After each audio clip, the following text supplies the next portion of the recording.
Eduardo Bolsonaro. E aí, pessoal? Bom? Good afternoon. Hi there. Thank you. Thank you. Thank you. Thank you.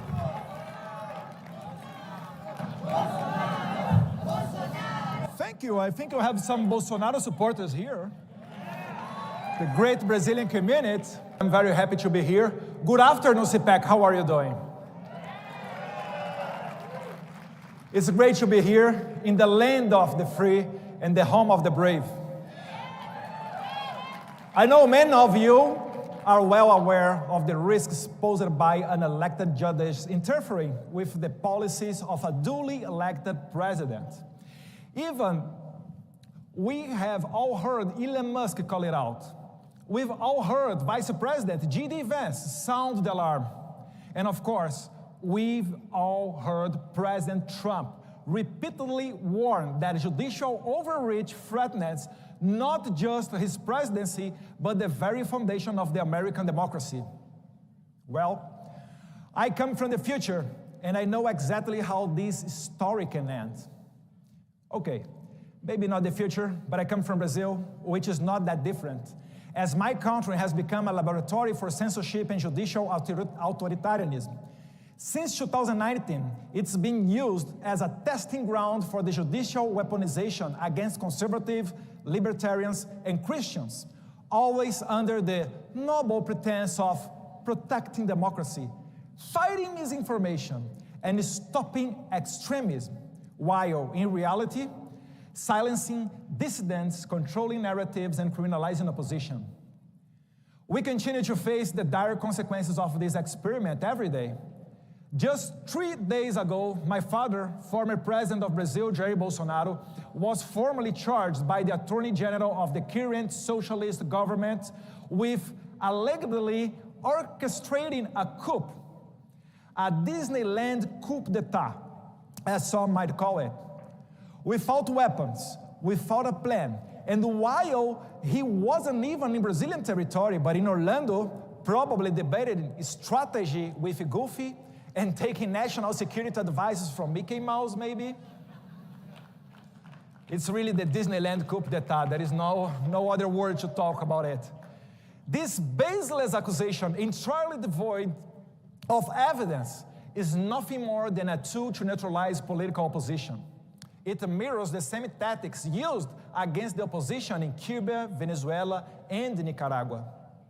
Yet in Brazil, Brazil is perceived differently on the global stage because while its situation is in some ways even worse, the persecution is not spearheaded by the executive branch, but by the judiciary. And that makes it all the more dangerous. We are not talking about a dictatorship in the traditional sense. We are talking about a place where tyrants issue decrees and suppress opposition openly. No. In Brazil, the judicial system has been weaponized, creating an illusion of legality while systematically dismantling democracy from within. And guess who helped found this experiment? Right? Agencies like USAID and NED, institutions supposedly dedicated for promoting democracy, but in reality, channeling resources into censorship, judicial overreach, and political persecution in my country. Let me introduce to you a man named Alexandre de Moraes. He is not an elected official. He is a Supreme Court justice who has given himself unchecked power to decide who can speak, who can run for office, and even who can go to the prison. Under his watch, Brazil has become a country where social media platforms are forced to silence opposition voices or face billions in fines. Judges and bureaucrats, not the people, decide who is fit to run for office. Congressmen like Daniel Silveira are thrown into jail for so-called opinion crimes, receiving an outrageous sentence of 8 years and 9 months behind bars, simply for exposing his views in a video, a punishment more fitting of a totalitarian regime than a democracy. And, as I said, even the former president, Jair Bolsonaro, is at risk of being arrested on the same kind of bogus charges used against opposition leaders in Venezuela, Cuba, and Nicaragua. But it doesn't stop there. The judicial system has become an instrument for persecution at every level. Political parties that challenge the status quo are harassed and investigated, and some of their candidates are banned from competing fairly in elections. Independent journalists face exile or worse, imprisonment for exposing government corruption or criticizing the judiciary. Ordinary citizens who dare to express dissenting opinions on social media find themselves banned, fined, or even arrested. This is not democracy. This is a judicial overreach. This is lawfare. And this is what happens when courts are turned into political weapons against the will of the people. Why is it happening? Because Jair Bolsonaro currently leads all major polls outside the margin of error and is the only candidate capable of defeating the left in the 2026 election.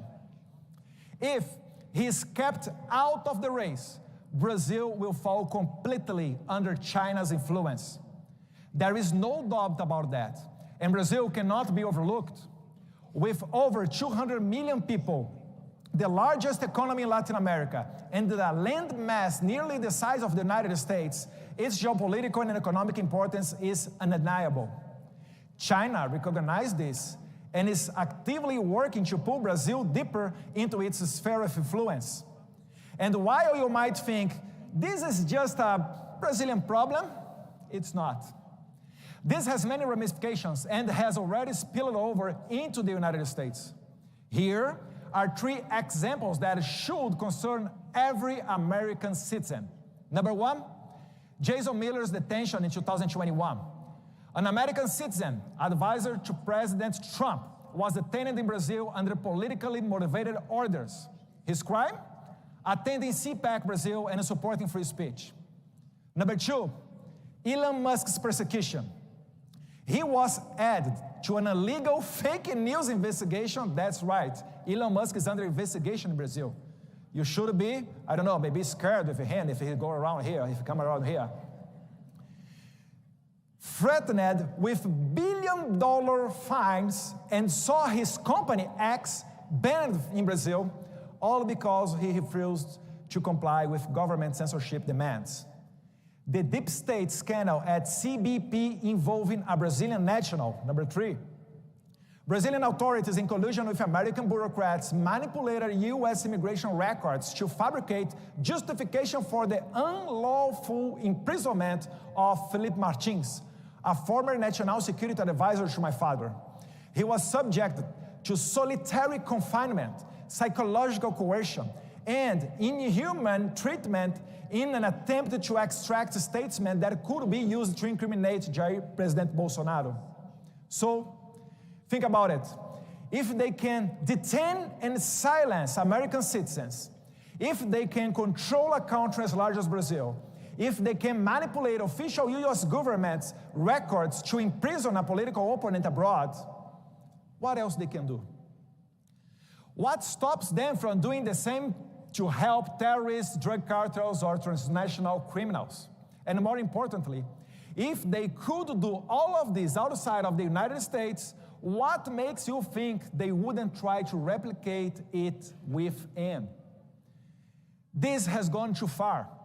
And you, the American people, must pay attention, because what happened in Brazil is being used as a blueprint for judicial tyranny elsewhere, including right here in the United States. Ironically, as I said before, this experiment was partially funded by your taxpayer dollars, which means they will soon come back. They will come to recover that investment. But instead of teaching leftist judges how to destroy Trump, let it serve as a warning for the American people. Freedom is fragile. And once you let unelected judges dictate your democracy, it's only a matter of time before we wake up in a country where free speech, free elections, and even freedom itself are just distant memories. Brazil was a test. Now, thank you. I told you that you have Bolsonaro supporters here.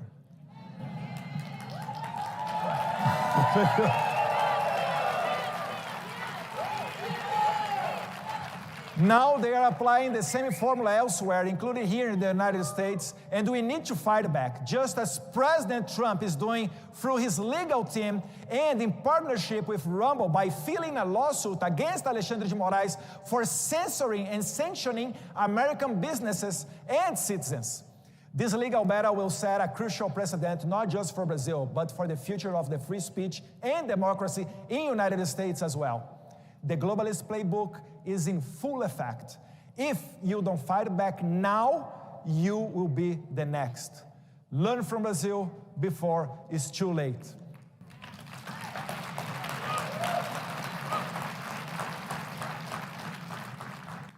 Thank you all, my friends. This is my message.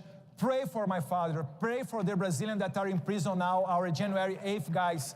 We are asking for amnesty in the Congress, and we hope receive a lot of support from you outside of Brazil, because you know how it means. God bless America. God bless Brazil. Thank you very much. Thank you.